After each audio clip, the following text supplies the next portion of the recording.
So hi guys, today I visited Park Cameras, which were very kind enough to let me use the Sigma 105 f1.4 art lens and try it out, compare it to my 135 art lens.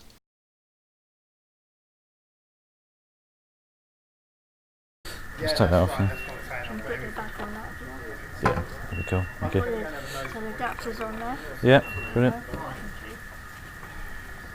It's not as heavy as you think actually. Just looks, Yeah. because it's a 1.4, so you're going to get... Yeah, I'll take that.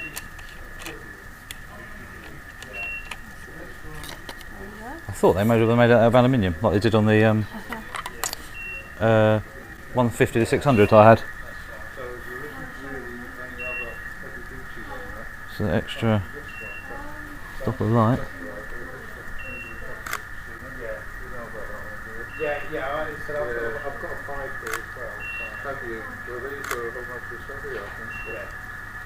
But I mean, that is not the price. So if you It has. So, right, I've got the Sigma f1.4. Haven't we got anything that's fucking detail? Anyway. There we go. 105 f1.4.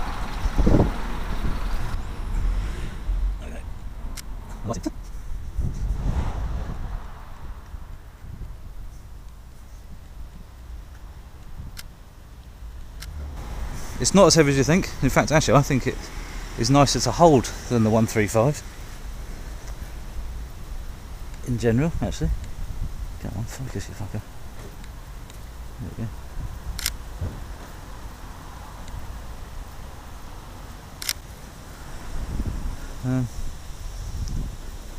Sorry. That's alright, no worries.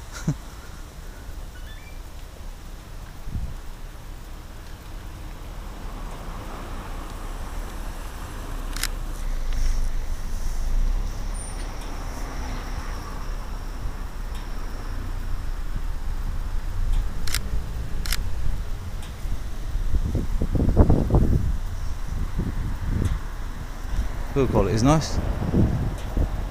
Let's try and find something to photograph actually.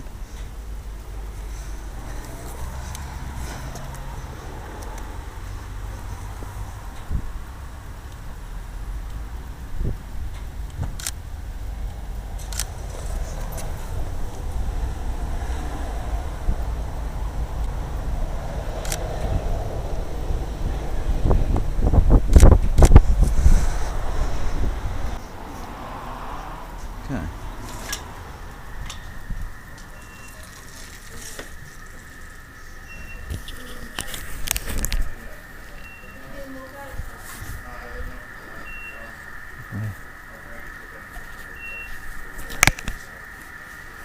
Let's try that.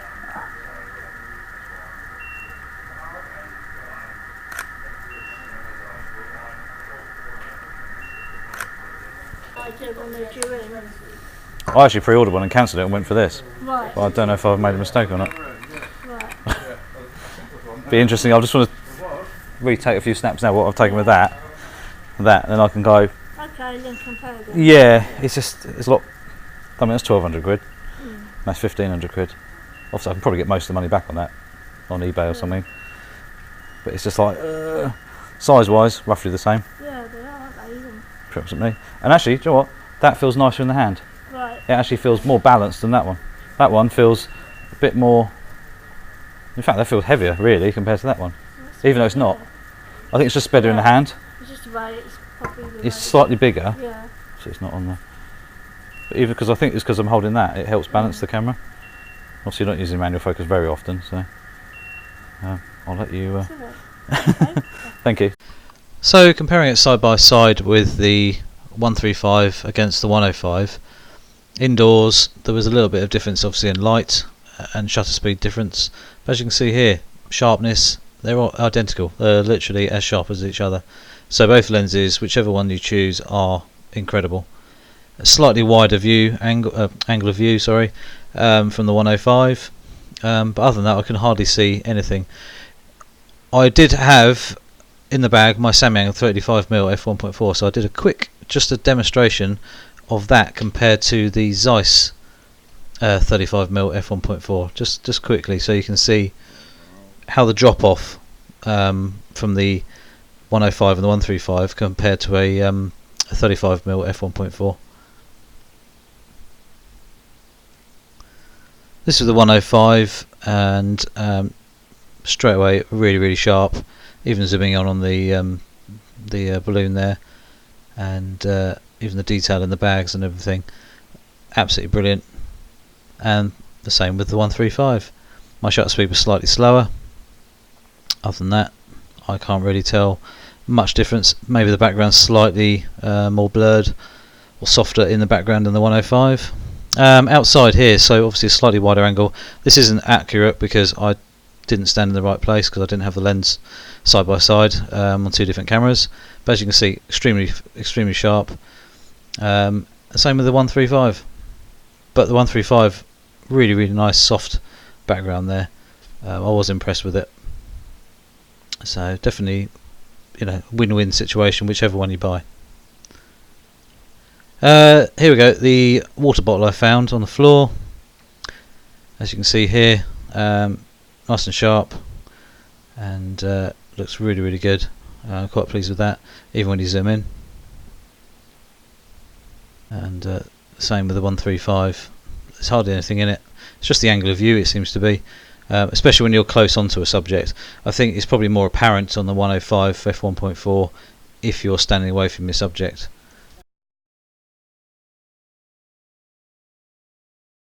Thanks for that. We have arrived apparently. We are here. Finished. Okay. Butterflies. So the rocks are huge. Let's go have a look.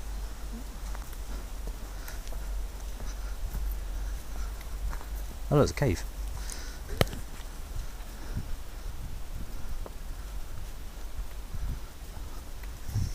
And penises. I think this must be a prehistoric penis. Done in, well, prehistoric times. I think it was a prehistoric penis. You can see this was actually carved back in many thousands of years ago in this lovely cave. It's yeah, this one that was done a long time ago. Done properly.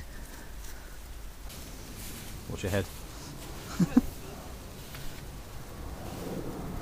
Here's the planes. Just a little bit of a through the undergrowth. In the wild somewhere, after we've seen our prehistoric penises. This place is cool. That thing's growing, like that's just fallen down, but carried on growing like a normal tree where it's still rooted. It's mad. Oh, this is where all the dinosaurs died, they all fell down there. Really? Yeah. So you know how, what, you've been here? There's a big gap.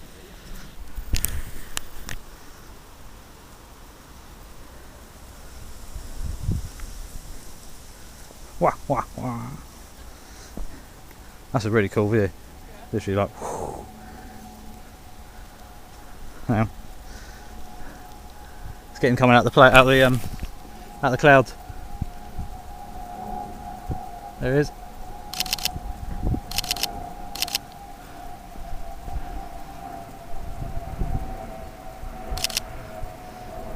So a couple of shots here of aeroplanes. This is with the 135 f1.8, actually at f1.8. Obviously a nice silhouette shot there of the plane coming out of the clouds. This was on the Gatwick flight path, so they're really close. This is cropped in to about 200%, and still impressing. Read his number plate quite well, but the light was a little bit up and down. The sun was in and out all the time, so it was a bit iffy. If you go down there a bit, I'll shoot down at you. Just go down a little bit more. So yeah, just there. Now lean against the wall. That's it, and just look up at me.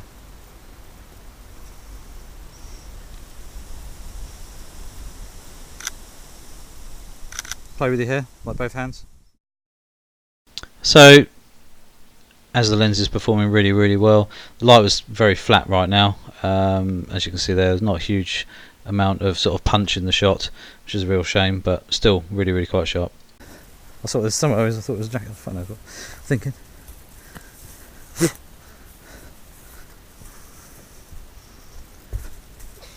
Fucking hell.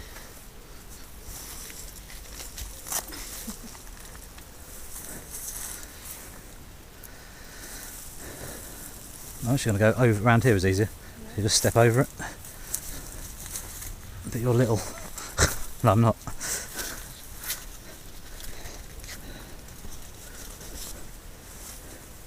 Well, this is where you might find it a little bit hard. Fuck off, we're busy. Got that? Yeah. Haven't got that. Nope. Ow.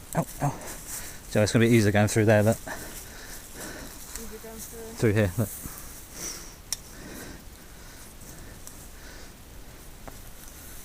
You right?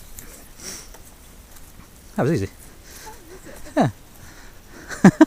For you. Well, I wear decent shoes, you know.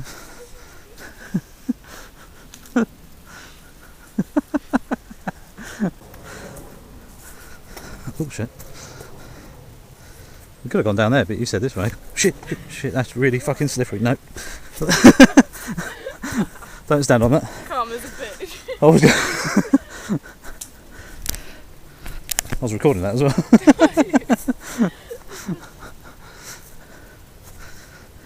Our trip through the woods. It's quite cool though. We can actually look at it. So my initial thoughts compared to the 105 f1.4 from Art Series lens from Sigma and the 135 f1.8 Art Series lens from Sigma is the build quality was on par, both roughly the same. The 105 definitely felt good in the hand. Of a mile at the roundabout, take the first exit onto Leylands Road. And it balanced in the hand probably slightly better than the actual 135, which is strange. Slightly bigger in the hand, but you know, it felt really good to use. I think the 135 personally for me, it was a good choice, and everyone's choice is obviously different to what they need. It's yeah, I don't know, it's definitely a different sort of lens, but I think the 135 for my personal use was the better choice. It was obviously cheaper as well, which is £300 difference, but it just, I don't know, the 135 I think it's just got a similar look, but obviously slightly narrower view angle. Build quality, the only thing I was a little bit not upset about, but surprised about, for the price of that lens, the 105, is they gave you a plastic hood, where say something like the 150 to 600mm you've got an aluminium hood, and the cost of that lens and for the extra protection that lens had to have an aluminium one on there, I thought might have been a bit better for it, but you know, whatever. So both lenses amazing just to use. Definitely the 135 was actually quieter focusing, I noticed that, but only because I think that was an adapted version. The 105 was an adapted Canon version, because the Sony E-mount version they had in was someone else's. Someone had pre-ordered it, so they couldn't open that and give it to me to play with. Yeah, no, I mean, it'd be interesting to see when we get home in a minute what the difference is.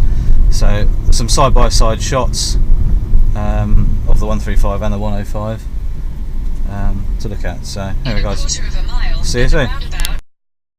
So with the 105 compared to the 135, the only thing I couldn't really test was the sort of bokeh circles as such, because there are no lights anywhere. It wasn't the sort of the backgrounds and stuff I was using weren't hugely bokery as such, and even though they're lovely and soft and they blurred out really well, there's hardly anything in it really at this time. So I'd imagine if I was to shoot maybe along a seafront in the dark, low light, in the evening where you've got the lights along the seafront, along the promenade or something like that, they might you'd be able to see the difference of the circles compared to the sort of oval shapes that the 135 has got. And I think that's just the major difference. Both lenses are incredible, and I think the only difference there is the bokeh balls as such. Both are mega sharp, and as you can see here, the shots. Really happy with what came out today. Really good. And yeah, so unfortunately the light was in and out. Basically the clouds were, it was like sunny cloudy every sort of 20 seconds or less, and so we struggled with balancing light, and we were clambering up these tiny little walkways and stuff to get up to where the rocks were, to find the best sort of viewpoints and things like that to get the shots. But it worked quite well. We were very pleased with the what we got. Abby loves the shots, that's the most important thing. And all these shots so far you've seen are straight out of the camera, not been edited at all. And even this shot here, the light was just casting it into the sort of cave that was there, and it just lit her up really nicely. And I'll say it's not even been touched, so really pleased how that worked. Just cranked the ISO up to 400 just to bring her out a little bit, and away we went. So same here, that shot there is as well. So like I say, mega sharp. I autofocus on both both lenses, worked brilliantly. Even though when the 105 was actually a Canon mount with an MC11 adapter. Other than that, absolutely brilliant. So I would say, whichever you choose, just make sure it's all down to what you need and what you're after. It's a case of, I think my real personal view of this is, if you want to save 300 quid and you're not too bothered about the difference in the shape of the bokeh being circular or slightly oval, the sharpness is identical. I could hardly see a difference. Also the build quality, very similar. There's no real difference there. It was just the price, and just the downside was I wish they'd put a metal sunshade on, a lens hood on the end of the lens on the 105. If you're paying that much money, I would have thought they would have put an aluminium one on it, exactly like the 150 to 600mm sport lens. Same sort of price. So anyway guys, I hope that's kind of helped somebody out there if they're going to make a decision between both lenses. I think I have made the right decision of buying the 135, and I will be keeping it. So it was just nice to be able to test it quickly, even though I just did a few snapshots. We did a quick shoot today. It was really good. So really pleased with that.